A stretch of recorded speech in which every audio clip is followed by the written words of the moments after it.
Hello കൂട്ടുകാരെ, പവിത്രത്തിൻ്റെ 5 എപ്പിസോഡുകൾ വന്നിട്ടുണ്ട്. അപ്പോൾ നമുക്ക് ഇന്ന് ആ 5 എപ്പിസോഡിലെ കഥ കേൾക്കാം. അങ്ങനെ നമ്മുടെ തരുണിൻ്റെ അമ്മ സീത നമ്മുടെ വേദയെ മോട്ടിവേറ്റ് ചെയ്യാണ്. മറ്റൊന്നുമല്ല, നിനക്ക് ഇങ്ങനെ പോയി കഴിഞ്ഞാൽ ശരിയാവില്ല. കാരണം നിനക്ക് സ്ഥിരമായൊരു ജോലിയോ വരുമാനമോ എന്തെങ്കിലും വേണം. അതിന് വേണ്ടിയിട്ട് നീ കാര്യമായിട്ട് ഒരു നല്ല ജോലിയിലോട്ട് ശ്രമിക്കണമെന്ന് പറയുകയാണ്. എനിക്കറിയാം നീ LLB ഒക്കെ പാസ്സായിട്ടുള്ളതാണെന്ന്. പക്ഷേ നീ ആ വഴിക്ക് പോവുകയാണെങ്കിൽ ഒരു സീനിയർ അഡ്വക്കേറ്റിൻ്റെ ജൂനിയറായിട്ട് പ്രാക്ടീസ് ചെയ്ത് പിന്നെ അവിടെ നിന്നൊരു നല്ല ലെവലിലോട്ട് എത്തുമ്പോഴത്തേനും കാലം കുറേ കഴിയും. അതുകൊണ്ട് നിനക്ക് നിൻ്റെ എല്ലാവരെയും ബഹുമാനിക്കുകയും അതുപോലെ തന്നെ നിനക്ക് വില കിട്ടുകയും ചെയ്യുന്ന ഒരു ജോലിയിലോട്ടാണ് നീ മാറേണ്ടത്. അതിന് വേണ്ടിയിട്ട് നിനക്ക് ഈ ബുക്സ് എല്ലാം ഉപയോഗിക്കാം എന്ന് പറഞ്ഞ് ഒരു വലിയ ഹോം ലൈബ്രറിയിലോട്ട് സീത നമ്മുടെ വേദയെ കൂട്ടിക്കൊണ്ടുപോവുകയാണ്. അതായത് തരുൺ യൂസ് ചെയ്തിരുന്ന ബുക്സും സിസ്റ്റവും കമ്പ്യൂട്ടറും ഒക്കെ അവിടെയുണ്ട്. അപ്പോൾ സീതാമ്മ പറയും, തരുണിൻ്റെ മനസ്സിൽ ഒരു IPS എന്നുള്ള മോഹം വന്ന അന്ന് മുതൽ തരുൺ ഇതൊക്കെയാണ് ഉപയോഗിക്കുന്നത്. ഇതൊക്കെ ഉപയോഗിച്ചിട്ടാണ് തരുൺ ഇന്നെത്തുന്ന പൊസിഷനിൽ എത്തിയിട്ടുള്ളത്. അപ്പോൾ അതുപോലെ തന്നെ നീയും ഇതൊക്കെ ഉപയോഗിച്ച് ഒരു UPSC എക്സാമിന് വേണ്ടി ട്രൈ ചെയ്യുക. അതായത് കളക്ടർ, IAS IPS എക്സാമിന് വേണ്ടിയിട്ട് ശ്രമിച്ചു നോക്കിക്കഴിഞ്ഞാൽ നിനക്കും തീർച്ചയായും പറ്റും മോളെ എന്ന് പറഞ്ഞ് സീത വേദയെ ഉപദേശിക്കുകയാണ്. അപ്പോൾ വേദ പറയും, അമ്മ എന്നെക്കൊണ്ട് പറ്റുമെന്ന് അമ്മയ്ക്ക് തോന്നുന്നുണ്ട്. തീർച്ചയായും പറ്റും മോളെ, കാരണം നിനക്കതിനുള്ള കഴിവുണ്ട്. നീ ഒന്ന് ശ്രമിച്ചു നോക്കുക എന്ന് പറയുകയാണ്. അങ്ങനെ അന്ന് മുതൽ വേദ പഠിക്കാൻ ആരംഭിക്കുകയാണ്. വീണ് കിട്ടുന്ന ഓരോ നിമിഷവും വേദ പഠിച്ചുകൊണ്ടിരിക്കുകയാണ്. അപ്പോൾ തരുണിൻ്റെ വീട്ടിലാണല്ലോ വേദ നിൽക്കുന്നത്. അപ്പോൾ വേദയെ സപ്പോർട്ട് ചെയ്തിട്ട് നമ്മുടെ സീതാമ്മയാണ് നിൽക്കുന്നത്.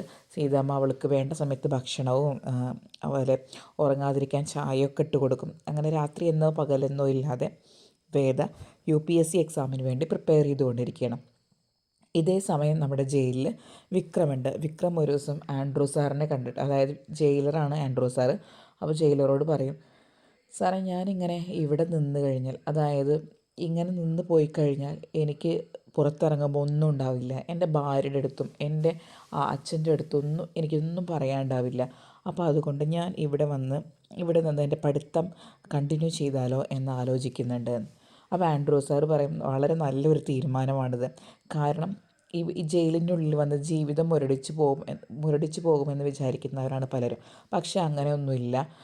നീ നിൻ്റെ ജീവിതത്തിൽ ഒരു പുത്തൻ വെളിച്ചം അന്വേഷിച്ച് പോവുകയാണെങ്കിൽ അത് തീർച്ചയായും നിനക്ക് ലഭിക്കും എന്ന് പറഞ്ഞ് ആൻഡ്രൂ സാറ് അവനെ സപ്പോർട്ട് ചെയ്യണം. അങ്ങനെ അന്ന് മുതൽ നമ്മുടെ വിക്രമും പഠിക്കാൻ തുടങ്ങി. അങ്ങനെ വിക്രമിൻ്റെ ഡിഗ്രി കംപ്ലീറ്റ് ചെയ്യാനുള്ള ബുക്സും ഒക്കെ എടുത്തിട്ട് രാത്രി ഇരുന്നിട്ട് സെല്ലിൻ്റെ ഉള്ളിലിരുന്ന് പഠിക്കുന്നുണ്ട്. അപ്പോൾ ഇതേ സമയം 2 പേരും ഏകദേശം ഒരേ സമയത്താണ് പഠിക്കുന്നത്, വേദയും അതുപോലെ തന്നെ വിക്രമും. ഇതേ സമയം ഇവരുടെ കുഞ്ഞിൻ്റെ പേര് ഗൗരി എന്നാണല്ലോ. അപ്പോൾ ഈ ഗൗരി മോളേനെ നമ്മുടെ തരുണിൻ്റെ സ്വന്തം കുഞ്ഞാണെന്നുള്ള വിചാരിച്ചിട്ടാണ് വളർത്തുന്നത്. ആ കുഞ്ഞിനെ നോക്കാൻ വേണ്ടിയിട്ട് വേദ വന്നു എന്നുള്ള രീതിയിലാണ് തരുണിന് കാര്യങ്ങൾ അറിയുള്ളൂ. പക്ഷെ തരുണിൻ്റെ അമ്മയ്ക്ക് മാത്രമേ യഥാർത്ഥം അറിയുള്ളൂ ഇത് വേദയുടെ കുഞ്ഞാണ്. അങ്ങനെ നമ്മുടെ UPSC റിസൾട്ട് വരുന്ന ദിവസമാണ്. UPSC റിസൾട്ട് വന്ന ദിവസം നമ്മുടെ തരുൺ ഒരു ലാപ്ടോപ്പ് മേടിച്ചുകൊണ്ട് ഓടി വരികയാണ്. എന്നിട്ട് വേദയെയും സീതാമ്മയും വിളിച്ചിട്ട് ഇത് നോക്ക് എന്ന് പറഞ്ഞ് റിസൾട്ട് കാണിക്കുകയാണ്. അങ്ങനെ റിസൾട്ട് കാണുമ്പോൾ വേദ ഞെട്ടിപ്പോവുകയാണ്. മറ്റൊന്നുമല്ല, വേദയ്ക്ക് IAS, അതായത് IAS വേദ ക്ലിയർ ചെയ്തിട്ടുണ്ട്.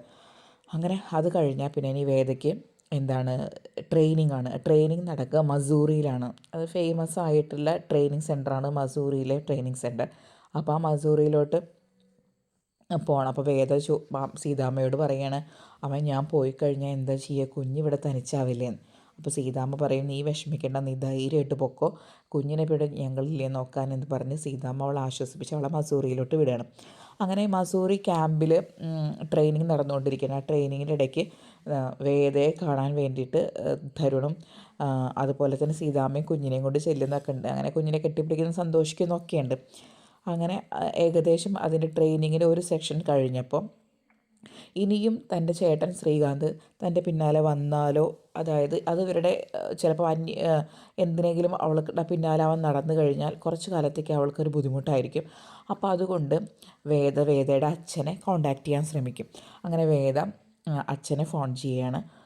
അങ്ങനെ അച്ഛൻ ഫോൺ എടുത്തപ്പോൾ വേദ പറയും, അച്ഛാ ഞാൻ വേദയാണ്, അപ്പോൾ ശബ്ദം കേട്ടപ്പോൾ അച്ഛനാകെ ഞെട്ടിപ്പോവും. അപ്പോൾ മോളെ നീ എവിടെയാണ്, നീ എന്താ ഇത്ര കാലം എന്നെ വിളിക്കാഞ്ഞത്, നീ നീ എവിടെ നിന്നാണ് സംസാരിക്കുന്നത്, നീ ഇപ്പോൾ പറ, ഞാൻ അങ്ങോട്ട് വരാം, നിന്നെ വിളിച്ചു കൊണ്ടുവരാൻ ഞാൻ അങ്ങോട്ട് വരാം എന്നൊക്കെ അച്ഛൻ പറയുകയാണ്. അപ്പോൾ വേദ പറയും, അച്ഛൻ ഞാൻ കുറച്ച് ദൂരത്താണ്, മറ്റെവിടെയുമല്ല, ഞാൻ മസൂറിയിലാണ്, എൻ്റെ ട്രെയിനിങ്ങിൻ്റെ ഭാഗമായിട്ട് ഇവിടെ അറ്റൻഡ് ചെയ്തുകൊണ്ടിരിക്കുകയാണ്, ട്രെയിനിങ് കുറച്ച് ദിവസങ്ങളിൽ കൂടിയുണ്ട് എന്ന് പറയുകയാണ്.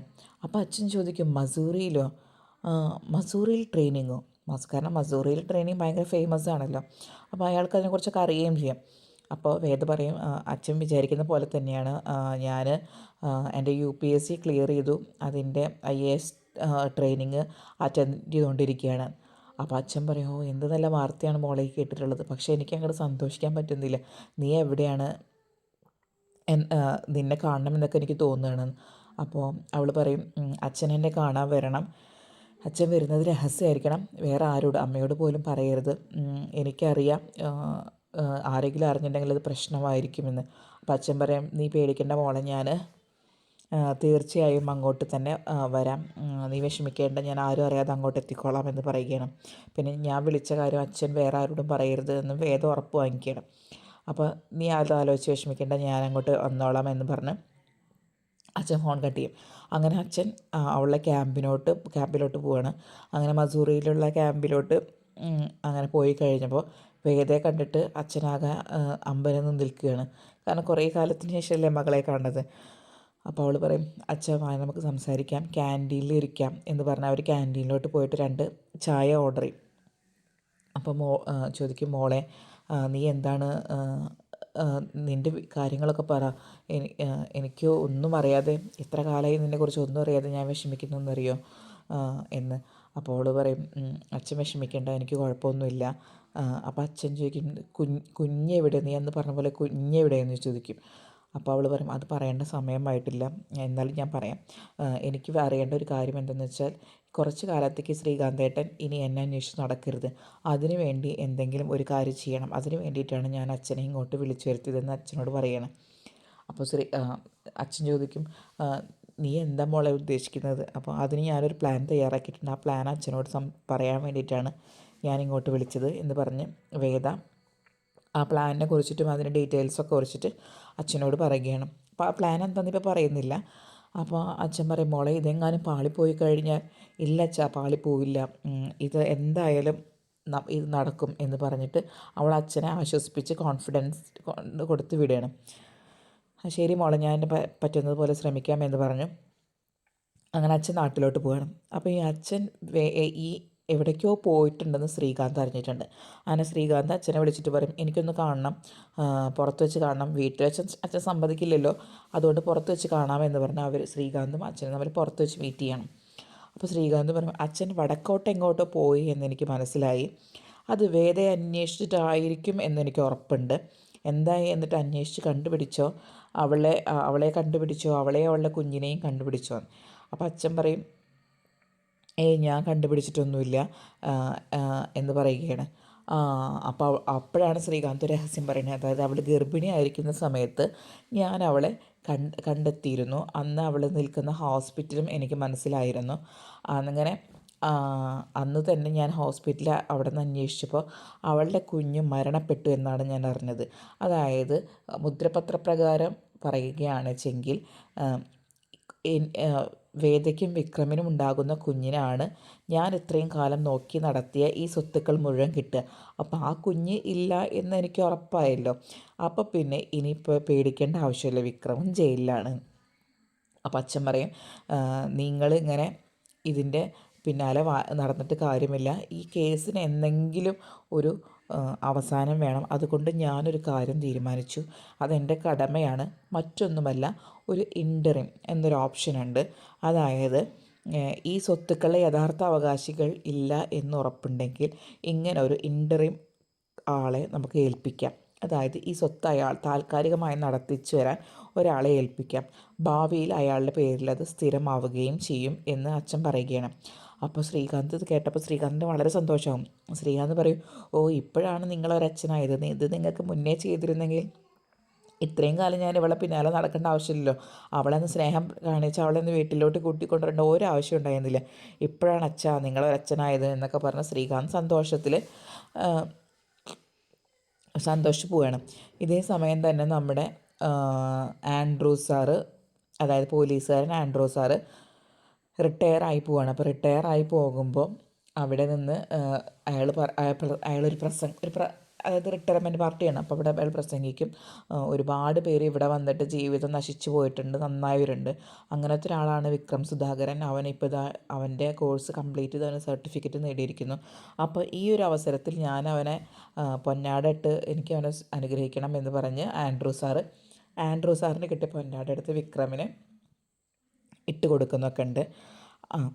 ഇനി പിന്നെ ഉണ്ടാവുന്നത് വിക്രമിൻ്റെ കേസിൽ ഏറ്റവും ഇമ്പോർട്ടൻ്റ് ആയിട്ടുള്ളൊരു സംഗതിയാണ്. അതായത് ഒരു പോലീസുകാർ നമ്മുടെ വേദയുടെ അച്ഛനെ കാണാൻ വരികയാണ്. വേദയുടെ അച്ഛനെ കാണാൻ വന്നിട്ട് പറയും, ഞങ്ങൾ പണ്ട് ഞാനിപ്പോൾ കുറച്ച് കാലമായിട്ട് സാർ ഒരു കേസിൻ്റെ പിന്നാലെയായിരുന്നു. ഒരു വീടിൻ്റെ തട്ടിപ്പ് കേസ്. ആ വീടിൻ്റെ തട്ടിപ്പ് കേസ് ബന്ധപ്പെട്ട് ഞാൻ ഒരു റെയ്ഡ് നടത്തിയത് വിക്രമിൻ്റെ കേസിലെ ജോബിയുടെ വീട്ടിലായിരുന്നു. അങ്ങനെ ജോബിയുടെ വീട്ടിൽ നിന്ന് എനിക്കൊരു തെളിവ് കിട്ടി. ആ തെളിവ് മറ്റൊന്നുമല്ല, ഒരു ക്യാമറ. അത് നമ്മുടെ കാടൊക്കെ നിരീക്ഷിക്കാൻ വേണ്ടി വയ്ക്കുന്ന ഒരു ക്യാമറയാണ്. അപ്പോൾ അതിൻ്റെ പ്രത്യേകത എന്താ വെച്ചാൽ അതിലൊരു ചിപ്പുണ്ട്. ആ ചിപ്പ് എന്ന് പറഞ്ഞാൽ ഏകദേശം 30 ദിവസത്തെ ഡാറ്റ വരെ സ്റ്റോർ ചെയ്യാൻ കഴിവുള്ള ഒരു ചിപ്പാണ്. അപ്പോൾ അന്ന് നടന്ന സംഭവങ്ങളെല്ലാം ആ ചിപ്പിൽ രേഖപ്പെട്ടിട്ടുണ്ട്. പക്ഷേ അവർക്കത് മനസ്സിലായിരുന്നു തോന്നുന്നുണ്ട്. അതുകൊണ്ട് തന്നെ അവർ ആ ക്യാമറയൊക്കെ ഊരിയിട്ട് ആ ജോബിയുടെ വീട്ടിൽ കൊടുന്നു വെച്ചു. ഭാവിയിൽ എപ്പോഴെങ്കിലും ശ്രീകാന്തിനെയോ മറ്റോ ബ്ലാക്ക് മെയിൽ ചെയ്യാൻ വേണ്ടിയിട്ടായിരിക്കും അത് കൊടുന്നു വെച്ചത്. അയാളത് നശിപ്പിച്ചിട്ടും ഉണ്ടായിരുന്നില്ല. അത് എനിക്ക് കിട്ടി, അത് ഞാൻ സാറിനെ ഏൽപ്പിക്കാമെന്ന് പറഞ്ഞ് ശങ്കരനാരായണനോട് പറയുകയാണ്. അങ്ങനെ ശങ്കരനാരായണൻ അത് കൈവാങ്ങുകയും അതിനുശേഷം ജയിലോട്ട് വിക്രമനെ കാണാൻ പോവുകയും ചെയ്യും.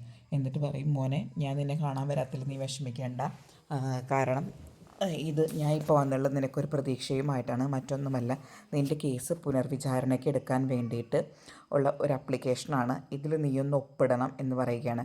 അപ്പോൾ വിക്രം ചോദിക്കും, അതെന്താ അച്ഛാ ഇപ്പം അങ്ങനൊരു കാര്യം, എന്താ പെട്ടെന്നുണ്ടായത്?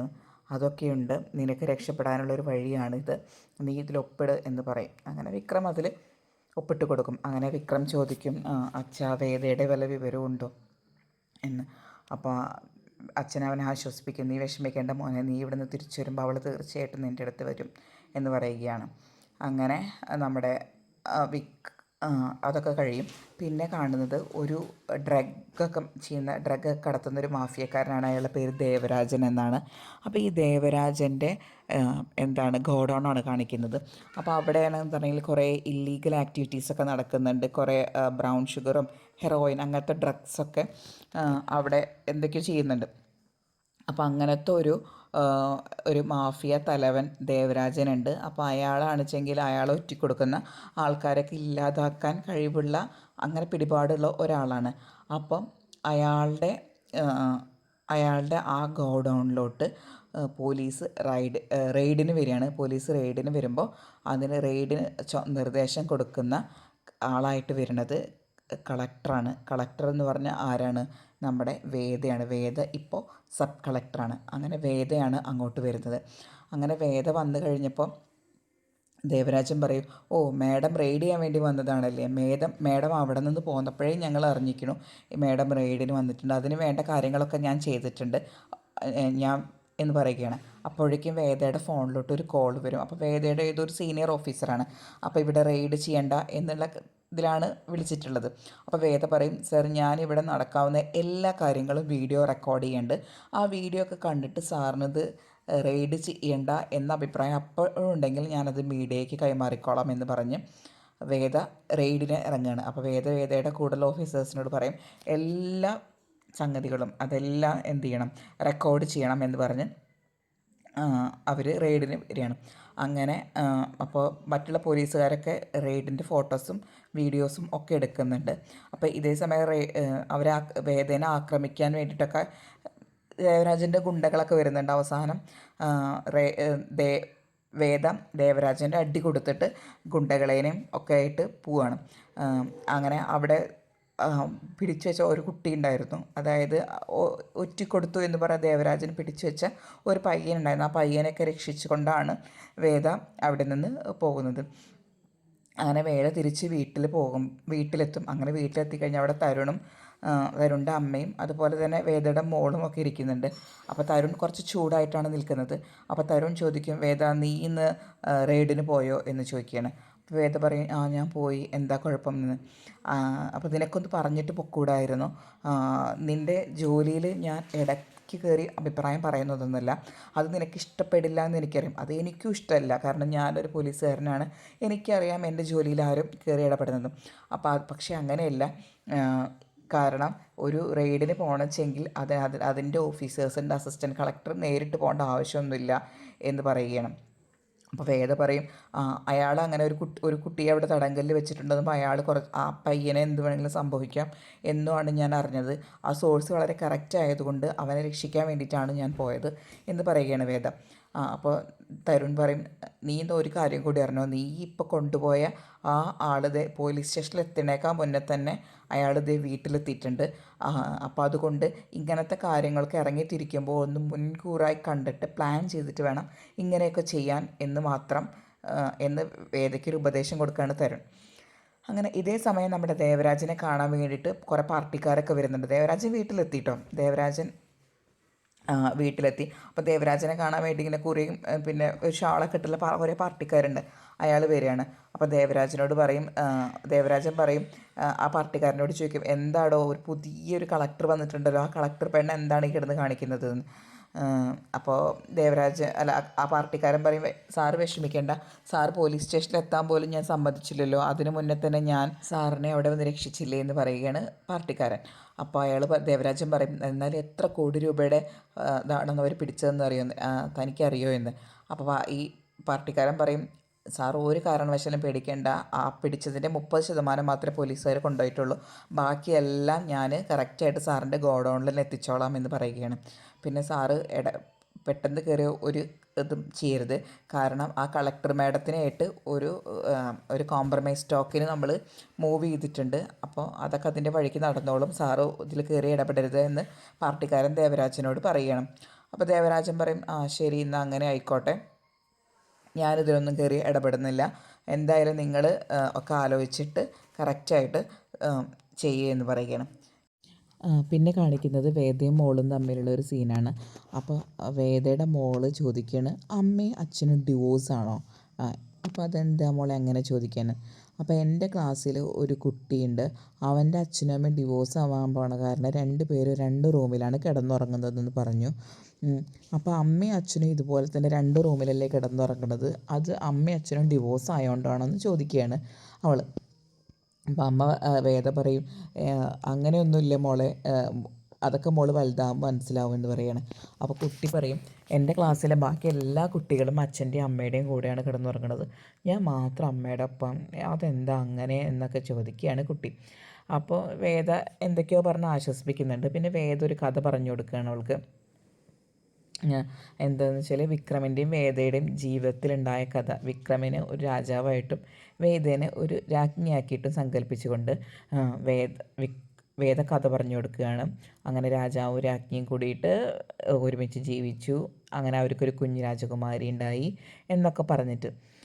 അപ്പോൾ കുട്ടി ചോദിക്കുന്നുണ്ട്, എന്നിട്ട് ആ രാജാവിന് എന്താ പറ്റിയെന്നൊക്കെ ചോദിക്കുമ്പോൾ ശരിക്കും ഇങ്ങനെ വിക്രമിൻ്റെയും മേധയുടെയും ജീവിതത്തിലുള്ള കഥ ഒരു കഥാരൂപേണ തന്നെ കുട്ടിക്ക് പറഞ്ഞു കൊടുക്കുകയാണ്. അപ്പോൾ നമ്മുടെ തരുണിൻ്റെ അമ്മ വന്നിട്ട് ചോദിക്കും, മോളെ നീ ഈ കഥകളൊക്കെ അവൾക്ക് പറഞ്ഞു കൊടുക്കണോ എന്ന്. അപ്പോൾ വേദ പറയും, അവൾ എന്നായാലും അത് അറിയേണ്ടതല്ലേ അമ്മേ, അതുകൊണ്ട് അവൾ കഥയും എങ്കിലും മനസ്സിലാക്കിക്കോട്ടെ എന്ന് വിചാരിച്ചിട്ടാണ് ഞാനിത് പറഞ്ഞു കൊടുക്കുന്നത് എന്ന് പറയണം. പിന്നെ നമ്മുടെ ശങ്കരനാരായണൻ വിക്രമിൻ്റെ എങ്ങനെയെങ്കിലും പുറത്തേക്ക് ഇറക്കണമല്ലോ, അപ്പോൾ അതിന് വേണ്ടിയിട്ടുള്ള കാര്യങ്ങളൊക്കെ ചെയ്തുകൊണ്ടിരിക്കുകയാണ്. അങ്ങനെ പുനർവിചാരണയ്ക്ക് ഓർഡറാവും വിക്രമിൻ്റെ.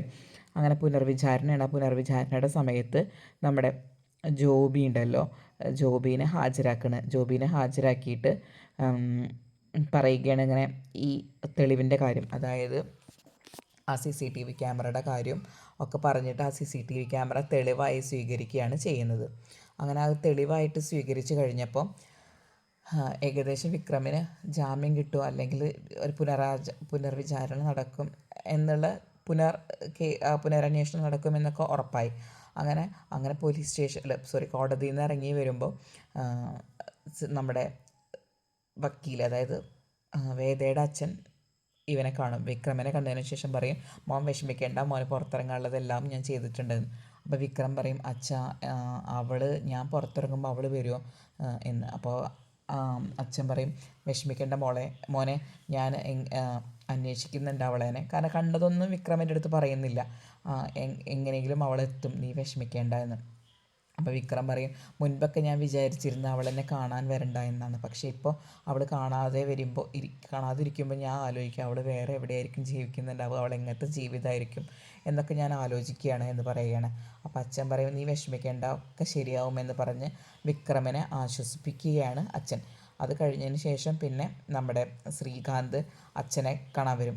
കാരണം ശ്രീകാന്ത് ഉണ്ടായിരുന്നു കോടതിയിൽ. അപ്പോൾ ശ്രീകാന്ത് പറയും, നിങ്ങൾ എന്താ ഉദ്ദേശിച്ചിട്ടുള്ളത്, അവനെ വീണ്ടും പുറത്തിറക്കാനാണോ ഉദ്ദേശിച്ചിട്ടുള്ളത് എന്നൊക്കെ.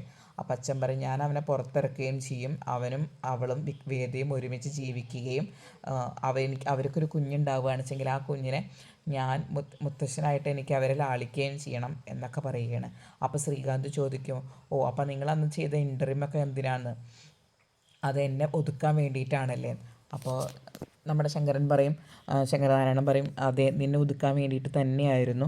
കാരണം നീ കുറച്ച് കാലത്തേക്ക് നിൻ്റെ ശല്യം ഉണ്ടാവരുത്, അതിന് വേണ്ടിയിട്ടാണ് ഞാൻ അങ്ങനെ ചെയ്തത് എന്ന് പറഞ്ഞിട്ട് അയാൾ നിർത്തി അവസാനിപ്പിക്കുകയാണ്.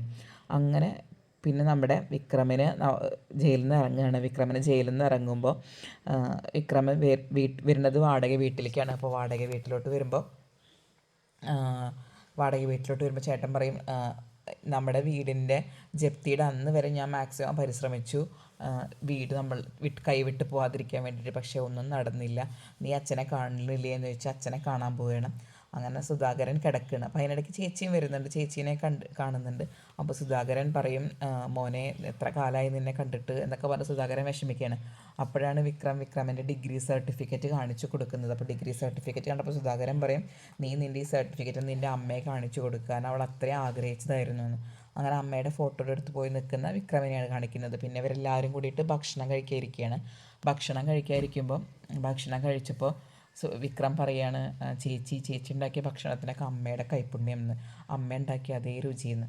അപ്പോൾ ചേച്ചി പറയും, അങ്ങനെ അമ്മയുടെ കൈപ്പുണ്യം ആർക്കും കിട്ടിയിട്ടില്ല മോനെ എന്ന് പറയുകയാണ്. അപ്പോൾ വിക്രം ചോദിക്കുക, അല്ല അപ്പുമോൾ എന്ത് ചെയ്യുന്നു? അപ്പോൾ അപ്പുമോൾ എൻട്രൻസ് കോച്ചിങ്ങിന് പോയി, അവൾ എൻട്രൻസ് പഠിച്ചുകൊണ്ടിരിക്കുകയാണെന്ന്. അപ്പോൾ വിക്രം പറയും, അവിടെയൊക്കെ എൻട്രൻസ് കോച്ചിങ്ങിനായോ, എത്ര വലുതായില്ലേ കുട്ടികളൊക്കെ. അങ്ങനെ അതൊക്കെ അങ്ങനെയാണ് അങ്ങനെ വിക്രം അവിടെ നിന്ന് ഇറങ്ങിയിട്ടുള്ള ഒരു ഇതാണ് കാണിക്കുന്നത്. ഇതേ സമയം തന്നെ നമ്മുടെ വേദയും തരുണിൻ്റെ വീട്ടിലാണ്. അത് ഇപ്പോൾ തമിഴ്നാട്ടിലാണ് അവർ ജോലി ചെയ്യുന്നത്. അപ്പോൾ തരുൺ സ്വന്തം കല്യാണം എടുത്തിട്ട് രാധികയുടെ ഫോട്ടോസൊക്കെ എടുത്ത് നോക്കുകയാണ്. ആ രാധിക തരുണിൻ്റെ ഭാര്യയാണ്. അപ്പോൾ തരുൺ ആ ഫോട്ടോസൊക്കെ എടുത്ത് നോക്കുമ്പോൾ തരുണിൻ്റെ അമ്മ വന്നിട്ട് ചോദിക്കും, മോനെ നീ എന്താ ഈ രാധികയുടെ ഫോട്ടോസൊക്കെ എടുത്ത് നോക്കുന്നതെന്ന്. അപ്പോൾ തരുൺ പറയുകയാണ്, അല്ല മോള് വിചാരിച്ചില്ല, ഞാൻ അവളുടെ അച്ഛനും അത് അവൻ്റെ വിചാരത്തിൽ അവൻ തന്നെയാണല്ലോ അച്ഛൻ. വേദ അവളുടെ അമ്മയാണ്. വേദ ഒരു കുഞ്ഞിനെ നോക്കാൻ വന്ന സ്ത്രീയായിട്ടല്ല അവളുടെ അടുത്ത് പെരുമാറുന്നത്. തീർച്ചയായിട്ടും അവളുടെ അമ്മയായിട്ട് മാത്രമേ അവൾ പെരുമാറുന്നുള്ളൂ. അപ്പോൾ എനിക്ക് ഭാവിയിൽ ഇതറിയുമ്പോൾ ആവുന്ന ഷോക്ക് എന്തായിരിക്കും എന്നൊക്കെ പറയുകയാണ് തരുണിൻ്റെ അമ്മയുടെ അടുത്ത്. അപ്പോൾ സീത പറയും, അവൾക്ക് അമ്മയില്ലാത്ത കുറവ് നികത്താൻ വേണ്ടിയിട്ടല്ലേ മോനെ വേദയെ കൊടുത്തിട്ടുള്ളത്. അപ്പോൾ വേദ അവളെ അത്രയും സ്നേഹിക്കുന്നുണ്ടെങ്കിൽ, നമ്മുടെ കുഞ്ഞിന് ആ സ്നേഹം കിട്ടുന്നുണ്ടെങ്കിൽ അതിൻ്റെ അർത്ഥം അത് നല്ലതാണെന്നല്ലേ. അപ്പോൾ അത് അങ്ങനെ തന്നെ നിന്നോട്ടെ എന്ന്. അപ്പോൾ തരുൺ പറയും, ഇനി ഭാവിയിൽ ഇതെന്തൊക്കെ പ്രശ്നങ്ങൾ ഉണ്ടാക്കുമെന്ന് എനിക്കറിയില്ല, പക്ഷെ പ്രശ്നങ്ങളൊന്നും ഉണ്ടാവാതെ മുന്നോട്ട് പോകാനാണ് ഞാനും ആലോചിക്കുന്നത് എന്ന് പറയുകയാണ്. അപ്പോൾ സീത ചോദിക്കും, നീ എന്താ ഉദ്ദേശിക്കുന്നത് എന്ന്. അതായത് ചിലപ്പോൾ തരുണിൻ്റെ ലൈഫിലോട്ട് വേദ വിളിക്കാം, ഇൻവൈറ്റ് ചെയ്യാം എന്നായിരിക്കും ഉദ്ദേശിച്ചിട്ടുണ്ടായിരിക്കുക. അങ്ങനെ ഇത്രയൊക്കെ ആണ് കഴിഞ്ഞ ലാസ്റ്റ് 5 എപ്പിസോഡിലുണ്ടായത്. കൂടുതൽ നേരത്തെ പവിത്രത്തിൻ്റെ വിശേഷങ്ങൾ അറിയാൻ വേണ്ടി ആദ്യം നിങ്ങൾ ഈ ചാനൽ സബ്സ്ക്രൈബ് ചെയ്യുക. വീഡിയോ ഇഷ്ടപ്പെട്ടാൽ ലൈക്കും ചെയ്യുക.